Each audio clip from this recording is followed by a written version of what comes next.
Whether your teen is brand new to high school or beginning his or her senior year, the start of a new semester is a great time to set goals. Here to tell us more is Deborah Ally from the Huntington Learning Center. Deborah, it's always nice to have you here. Great to be here. Thanks so much. Now, it's so important for students to be really engaged in their education, not just to go and show up, but to really understand what they're learning about. Yes, and to be able to plan things out, especially in high school, they have a lot of long-term projects, so they really need to learn how to plan things out and set goals for themselves. Yes, and sometimes this can be a little overwhelming to do. Yes, it can, but as a parent, you can really help your child to do this. And also, Huntington Learning Center, you have ways that you can also help parents, because it's not always easy. It's easier said than done, should we say, right? Absolutely. It's about helping them really get organized. So you have some steps to help them get organized and set those goals. Yes, that's right. And the first one is, number one, to define those goals. So there may be some short-term goals or some long-term goals. Short-term goals being organizing, just learning to be organized. Long-term goals are more along the line of picking your major, deciding what you want to do in the future for a career or starting a business. So you want to sit down with your child and start talking about these things and having them throw out those ideas of what are the goals that I want to set for myself. Set some short-term ones and some long-term ones. Yes, because it is good to have both for sure, because then you feel like you are making progress when you do achieve those short-term goals. Absolutely. Which is so important. Absolutely. Next, step 2, you suggest to identify the things standing in the way of those goals. Yes, so basically once let's say you've set your list of goals up, you know what they are. Now get a blank piece of paper, and on the top of each of the paper, put each of those goals, and then just start writing what the obstacles or challenges are to meeting those goals, okay? And as you start to list them, this helps you to kind of move on to the next step of defining your action plan of how to reach those goals. Right, so if you know what's standing in your way, then you're able to better... Right, now I know this is what I need to do in order to get to this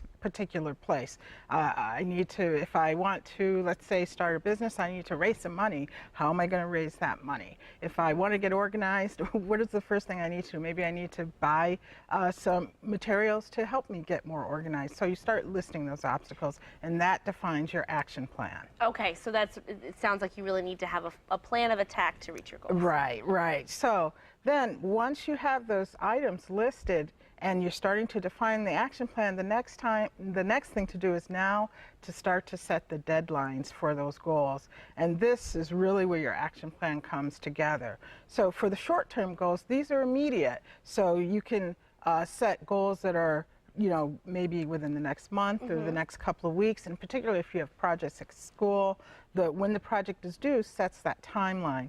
One of the things I like to do, especially for my long-term goals, is I set that final end date, and then I work my way into it backwards and start going, what do I need to do to get here? Oh, what do I need to do to get there? And back up that way into it.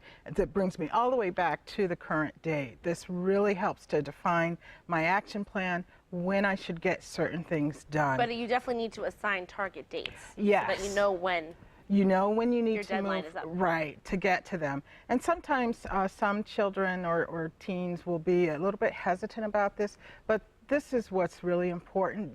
Now the parent is really opening the lines of communication up with their child. So now you can talk to them about what do I need to do to get here, and you can also give them like small rewards for each of those little so these are milestones that they need to reach, and every time they meet your milestone, you can maybe give them a little reward for meeting that milestone, and this will really help them, you know, be motivated to, oh, wow, I got this far. Not only did I accomplish my goal, I got something else for it as well. Right, and they see how good it feels to accomplish that, and then they just want to keep on going with that. That's fantastic. So it really is a good way to get your children engaged in what they're learning about. Right, and a good way to, again, open those lines of communication with your child. And then as a parent yourself, or just as an adult, you can set goals for yourself, let your child see that, let your child see you reaching those milestones too. They have an even greater appreciation for it, because now they really buy into it. They see that you're doing it, you're helping them do it. and it also teaches them a great lesson about planning things out and accomplishing the work that they want to get done. These are great steps, great advice, Deb. Yeah. As always, it's always so nice to have you here. And if people would like more information, they can reach out to you online and also give you a call.